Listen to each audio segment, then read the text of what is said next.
Hi, I'm Alex Abramov, and I'll be presenting a paper called Users Really Do Plug In USB Drives They Find, written by Tischer, Deremerick, Foster, Dwan, Burstein, and Bailey.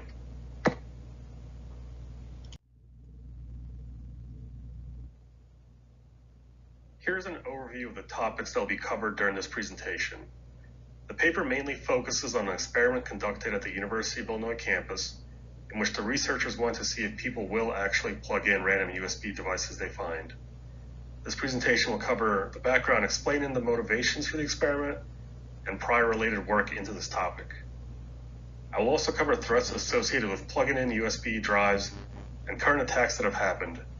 This will be through a mix of examples that are both covered in the paper, the other papers that this paper cites, and also supplementary examples from current news articles. Lastly, I will talk about the methodology, execution, and results from the experiment that the authors conducted, which will then wrap up with the conclusions that were drawn by the authors.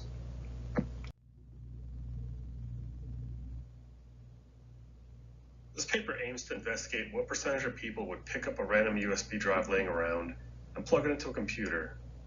The experiment aimed to determine the participants' motivations in plugging in the USB drive, how long it typically took for a drive to be plugged in, and whether some demographics were more susceptible than others.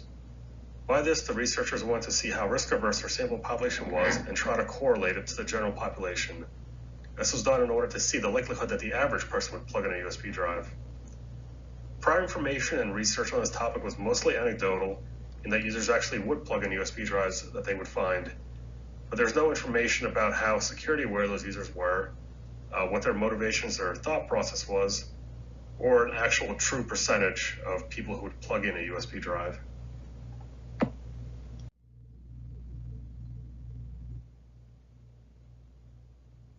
In order to answer these questions, the researchers designed an experiment where they dropped approximately 300 USB drives across the University of Illinois campus.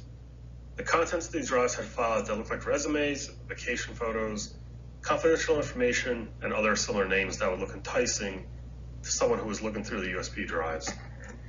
The files, however, weren't actual files, but rather HTML pages that contacted a server upon being opened. So for example, a file might be called resume.pdf.html or photo1.jpeg.html. And when opened, it would try to fetch a resource such as an image from a server that the researchers controlled. This allowed the researchers to see which files were open on the USB drive, the times that the files were accessed, and also allowed them to gather statistics between the appearance of the USB drive and the likelihood that files in it would be opened, which I will cover later in this presentation. In addition to contacting a server when opened, the HTML files also presented the user with a survey for them to fill out. The researchers added a financial incentive for filling out the survey and submitting it to them in the form of a redeemable gift card. And the survey was used to gain additional statistics and metrics on the participants.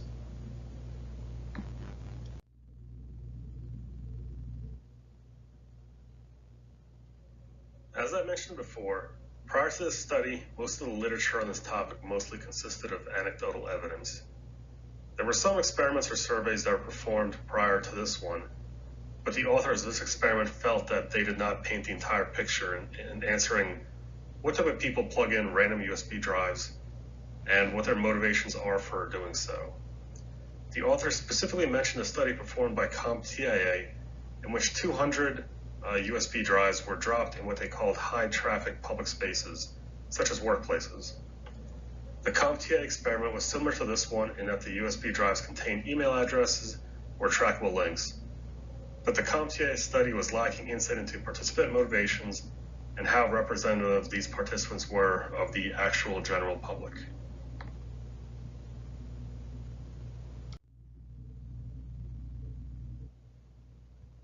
So one question is, what are the threats associated with plugging in a USB drive? And does anything need to be run from the USB drive in order to have malicious functionality carried out? The authors cited previous research that showed that an infection can happen just by plugging in a USB drive without running any sort of software off of it. They specifically cited the auto-run functionality on the Windows platform, which has been deprecated in newer versions of Windows, but allowed for automatic code execution upon plugging in a USB drive. They also cited additional research that showed that the firmware on a USB drive can be reprogrammed in order to perform arbitrary code execution once the drive is plugged in. Specifically, this was done by reprogramming the firmware to act as a human interface device or as a network interface that allowed researchers to intercept sensitive network traffic. These attacks are not tied to a specific operating system, with examples on Windows and Linux being presented, although other operating systems are likely vulnerable as well.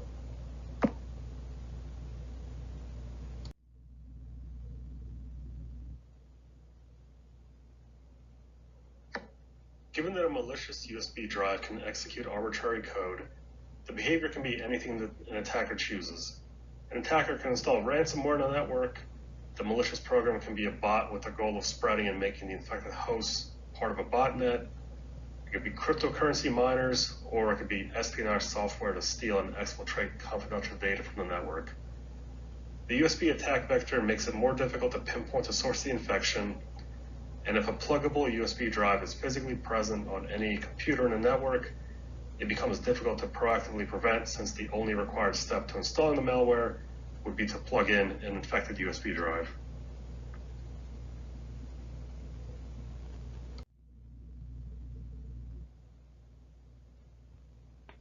In the context of industrial control systems, USB drives are one of the top threat vectors.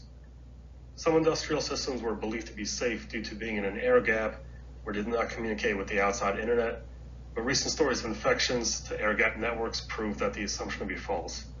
Additionally, due to the nature of industrial control systems, a targeted malware attack can have greater physical consequences than a typical infection on a desktop or mobile device.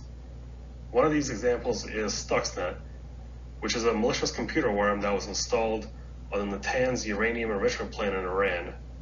This worm was believed to have been brought into the plant via an infected USB drive, and the goal of Stuxnet was to cause physical destruction of centrifuges designed to enrich uranium by forcing a change in the rotor speed of the centrifuge. Another example is Indestroyer, which is another piece of malware that targeted Ukraine's power grid by sending commands to the circuit breakers and protection relays of the industrial control system. This had the effect of causing a blackout for about 1/5 of the city of Kiev in Ukraine. In addition to these two examples, there are currently many other USB-based malware variants out in the wild.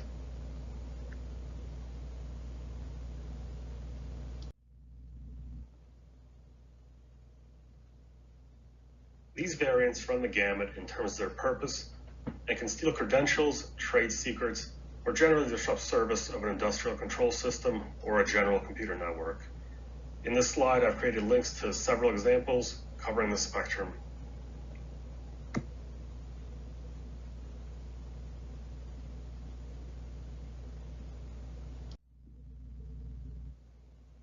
Going back to the research paper, the authors also identified social engineering susceptibility and decision-making as a threat in USB-based malware attacks. They want to augment existing literature in this subject by profiling participants and analyzing how they approach risk. This was done by using the DOSPERT scale to measure their risk-taking profile as an aggregate group in order to better compare them to the general population. The participants additionally were also measured on their security knowledge and behavior.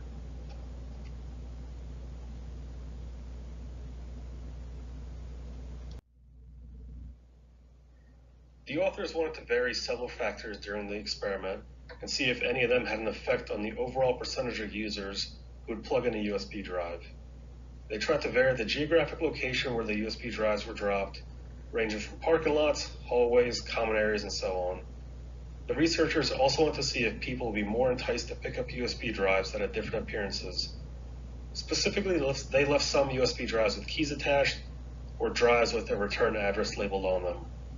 They also approached this from another angle and wanted to see if selfish tendencies can be taken advantage of by labeling some USB drives as containing final exam solutions or confidential data.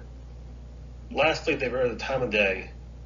Some USB drives were dropped early in the morning, while others were dropped in the afternoon.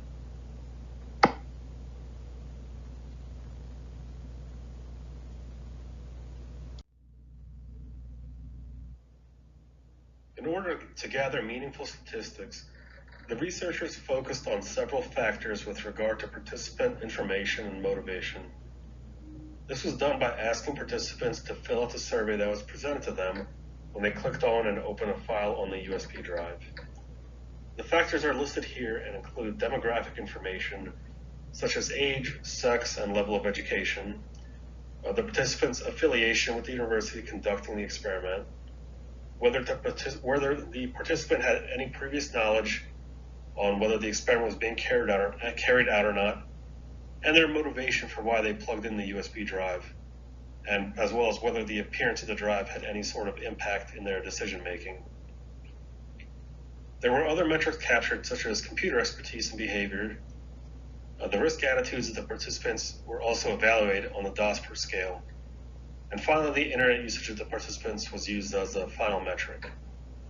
All these were captured with the goal of understanding the user's risk attitudes and their motivation for picking up and plugging in the USB drive.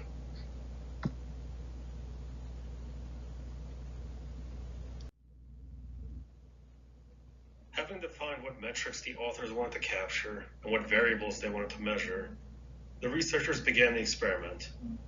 They dropped 297 USB drives on the University of Illinois campus during a typical week. The drives were dropped in plain sight. For example, a USB drive would be dropped while a researcher bent down to tie their shoelace, but the researchers made sure that no one would observe the drives themselves being dropped.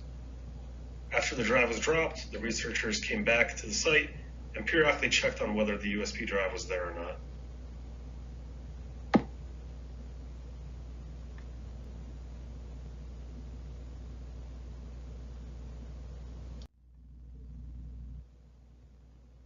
When the experiment was concluded, the results were evaluated. It was found that about 45% of the total USB drives had one or more files opened on it. Nearly all the USB drives themselves were taken from their location. Of the 297 USB drives that were dropped, 155 were taken, but it was unknown whether those specific drives were actually plugged into a computer or if any files on them were opened. The researchers concluded that altruism was the main motivation behind plugging in the USB drive. This was done through a combination of peer feedback from the participants on the survey, but also because the researchers were able to see what files were open on the flash drives. However, they did note that there were sometimes selfish tendencies or curiosity reasons that users opened the files.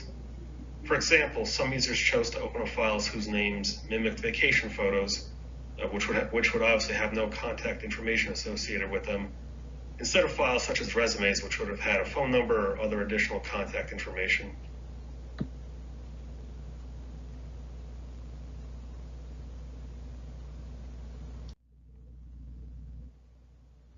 The researchers found that the geographic location, time of day, and the day of the week had no effect on whether a user plugged in a drive or not. They found that drives with return labels on them had a lower success rate, meaning that users plugged in these drives less often than drives that had no return labels. Drives that were plugged in a median time of about 7 hours, and from the survey, it was found that about 68% of the respondents stated that there was no precaution taken before plugging the USB drive into a computer, meaning that the drive or files were not run through any sort of antivirus scanner and that the users believed that they were protected by their operating system.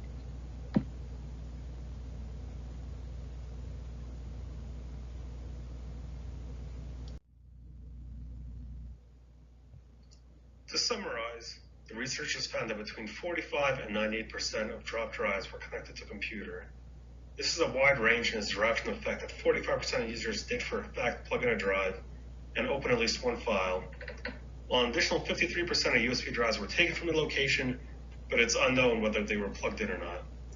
The first drive was picked up in under 6 minutes, and users picked up the drives with altruistic intentions, despite some of them going on to open irrelevant personal files. From the survey results, the student demographic was found to actually be more risk-averse than the general population, making this a good representative sample, and also showing that dropping USB drives is an effective attack vector.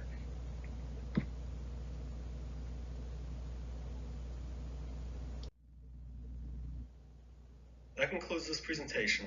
Thank you for listening, and I'll be glad to answer any questions in the Piazza thread.